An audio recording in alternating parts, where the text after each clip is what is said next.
So now we're really starting to get into the meat of the course with Azure Rights Management. And Azure Rights Management is a cloud-based service that provides encryption, identity, and authorization to help secure documents and emails across multiple devices and multiple operating systems. With Azure RM, information can be protected both inside and outside the organization. So think of it as encryption, except you can set certain granular permissions, such as not letting the recipient print or copy and paste information, and there's no password or key management that the user needs to worry about. When you send that document to other users, those restrictions are maintained and enforced. And if you're currently using an on-premise solution for rights management with file classification infrastructure, you can integrate the two as well. So what specific problems does Azure Rights Management solve? Well, if you need to protect all types of files, not just Microsoft Office files, it can do that. Now there's a lot more functionality with Office files, and you can set really granular permissions, but there's also some integration with other types of files as well, such as PDFs and image files and XML and text files. When it comes to non-native files, there's still generic protection that can be used, which basically wraps the file in an encrypted shell that requires authentication before opening. And with Protect in place, you don't need to open the document to protect it. You don't even need the application to read it. You can use the RMS plugin to protect it right in the File Explorer, so it can be protected anywhere, and even in bulk too. From any of the Office applications, we can share protected, which allows us to pick permissions and then email someone the protected copy right from Office. If it's not an Office document, we can still create that wrapper by using the share protected functionality in Outlook, and we can even set email permissions such as do not forward. Azure RMS gives us auditing and monitoring as well. We can make a selection when we share protected documents that alerts us anytime the files are accessed or someone tries to modify them. There are RMS applications for Windows, Mac, and mobile devices. Now, some of these don't have all the features that we get with the Windows PC plugin, but it still comes in handy nonetheless. Support for B2B or business-to-business collaboration means that if the people we're sending to already have Azure or Office 365, then they don't have to do anything extra to open the protected files. They have everything they need to view these documents. If they don't have those subscriptions, or if they're just individuals, they can still go ahead and download a free version of the software, so they'll be able to at least view or unwrap the files that are sent to them. As mentioned, it supports Active Directory RMS as well, so if you're currently using an on-premise Windows RMS solution with file classification infrastructure, Azure can integrate into that and operate in a sort of hybrid environment. To implement this requires a more advanced subscription to the Azure Information Protection plan than that which comes with Office 365, and it's outside the scope of this course. Activation is very easy. It really only takes a few clicks to turn this feature on if it's licensed, and then we can start protecting documents. It's also very easy to scale as well because it's cloud-based, so there's no infrastructure to implement. It's all managed through Azure and Office 365. Templates allow us to customize certain combinations of permissions that we want to use over and over again and publish those named permission sets to all our users. This means we can create a template called vendors that has all the permissions we prefer to be placed on documents before sending to vendors. It offers broad application support so that if you have an application development team who wants to integrate protection or removal of protection into their application, they can build that functionality into their software. And then we have the ability for IT to maintain pretty granular level of control. For starters, customers can bring your own key, or they can choose to let Microsoft create and manage the tenant key. Now, there are some restrictions I will talk about with BYOK, so we'll have to be careful in selecting that. Azure Rights Management also gives the IT department reporting and logging information to help determine a possible leak of private info or who has granted themselves access to become a super user. And the super user is really someone who can go in and decrypt or view any document whether they've been explicitly allowed to or not. And this becomes important when we get into trying to unlock documents from users who have left the organization or for indexing and searching across documents when it comes to legal discovery requirements. So let's go over some of the terminology. We'll start with the generic terms that are not tied to any particular product. RM by itself is the general term for rights management. It just means any system of controlling access to resources through identity and permissions. DRM, or digital rights management, is the term for any technology that is used to restrict access or implement a rights management model on digital content. You often hear this term in conjunction with music and film copyright issues, where DRM is employed to prevent unauthorized sharing of intellectual copyright information. IRM, or Information Rights Management, is a corporate policy or framework for defining how rights management should be implemented in an organization, and using a process or technology to enforce those policies. For companies that already have IRM, they already know a lot about how they would implement a solution like this, and planning is key. If you just start using something like rights management without any planning or policies, it can become chaotic. Now we get into the Microsoft on-premise technologies, and we'll start with RMS. Sometimes you hear RMS referred to as any rights management system, and I'll even throw the term around here and there, but RMS by itself refers to the earliest implementations of this technology that shipped with Windows 2003. It has since been changed to Active Directory RMS, which is the current name and specifies that we're talking about the on-premise implementation, as opposed to Azure RMS, which we'll get to.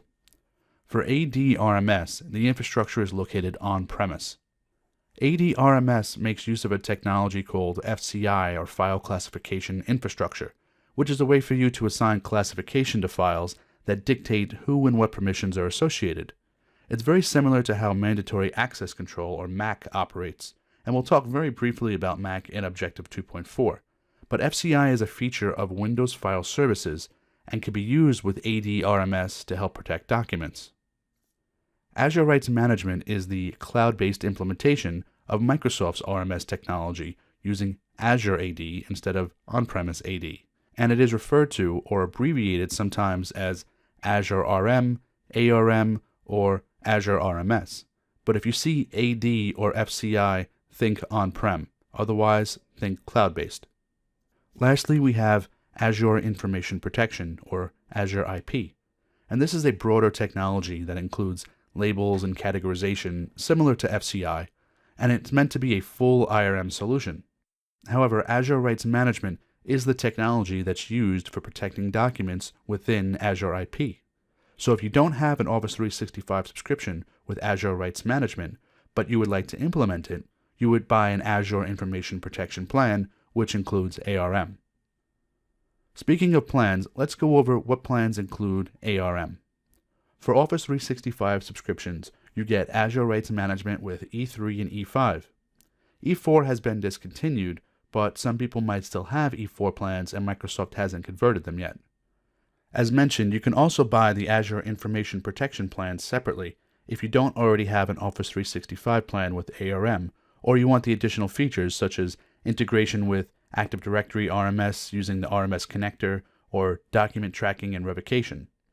There's also a free edition of the RMS service for individual users, so they can view protected documents that have been sent to them. In addition, Azure RM is included in EMS subscriptions and Secure Productive Enterprise subscriptions, which are just bundles of Windows, Office 365, and EMS. So, how does the Office 365 plan for Azure Rights Management compare to Azure Information Protection Premium plans? Well, with the built-in Azure RM for Office 365, we don't get classification and labeling, we don't get hold your own key, which is different than bring your own key. Hold your own key means the key is stored on-premise. Bring your own key means you generate your key, but it has to be stored in Azure's Key Vault. We don't get the Azure RMS connector to integrate with Active Directory RMS, and perhaps most disappointingly, we don't get the document tracking and revocation website. For these features, we would have to purchase a separate Azure Information Protection plan or the Enterprise Mobility and Security Suite to supplement our Office 365 subscription. RMS is supported on Windows and Mac computers, as well as Windows phones and tablets, iPhones, iPads, and Android devices, although the degree of functionality of each of these varies. Some of them can be used to protect and share all documents, while others, such as the ones for mobile devices, can only protect certain documents and are view-only for others. Microsoft offers a rights management deployment roadmap to use if you're planning on implementing Azure Rights Management. Step 1, confirm that you have a subscription that includes Azure Rights Management. That's pretty simple. Step 2, prepare your tenant account to use Azure Rights Management service. This means getting all your users into Office 365 via directory synchronization or importing CSV files, determining if you want to use a managed key or bring your own, installing the PowerShell module for advanced RM management, migrating any policy definitions or templates from your on-premise environment, activating ARM in Office 365, customizing your templates, and then setting up auditing and logging. Step 3. Configure your application and services for rights management. Deploy the rights management sharing application, configure Office applications, configure any necessary super user account, and bulk protect any files or folders that you want to be protected from the beginning of your implementation. All of these will be discussed in this module. Step 4. Use and monitor your data protection solutions, and this just means start using rights management. Step 5. Administer the rights management service for your tenant account as needed, and we'll go into some PowerShell administrations that we can do as well. So we talked about how there are some restrictions with bring your own key, and they're quite big ones. To start with, BYOK is not compatible with Exchange Online, so if you need to protect or restrict access to email messages, you won't be able to do so. Well, you could do so, but they can't be decrypted by Exchange.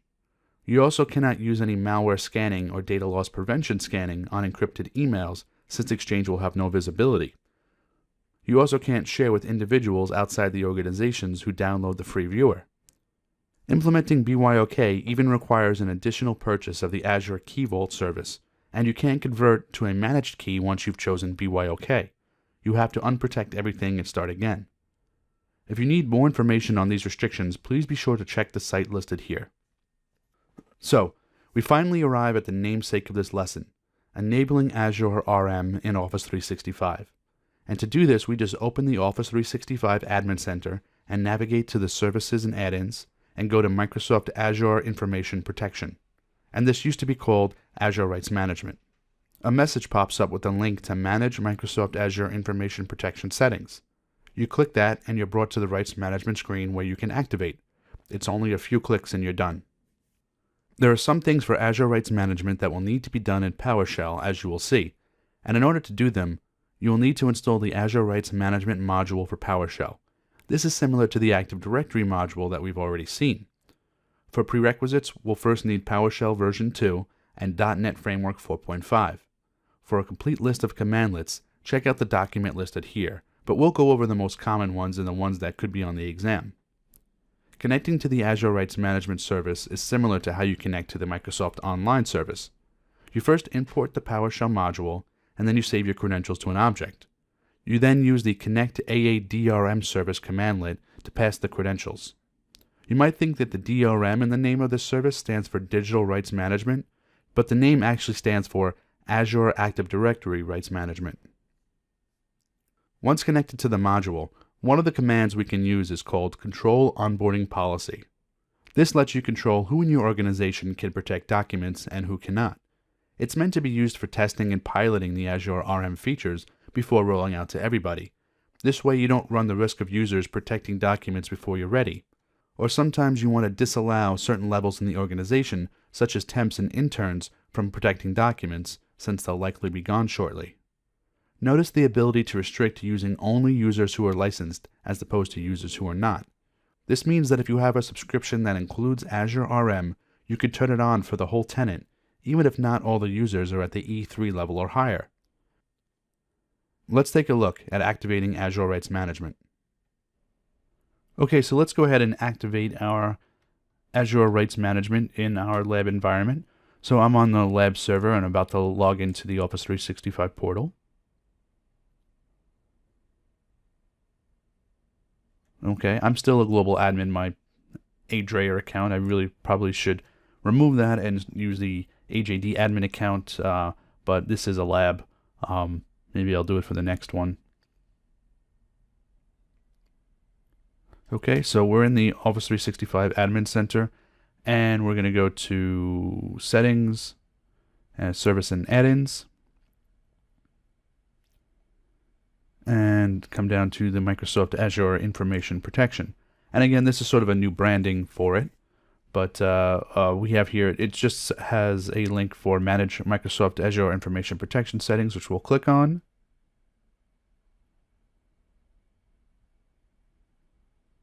We'll wait for this to load. Up here, you can see it says Rights Management. Rights Management is not active. There's advanced features here. If I wanted, I could click on this, and this would bring me into the Microsoft Azure portal. And although Office 365 is sort of backended by Azure and all the objects that are created and users are in Azure, you don't actually have an account in Azure until you sign up for one. So Azure, however you want to call it. So we would have to sign up for a trial of it, but this is one of the places we can go also if we want to deploy custom templates, and we'll look at that in a little bit. But for now, we're just going to click Activate. Do you want to activate rights management? And the answer is yes, I do want to activate rights management. Well, rights management is being activated. Rights management is now active. So that's really it. One click and we've activated rights management. Next up, we'll take a look at configuring Office applications for Azure Rights Management.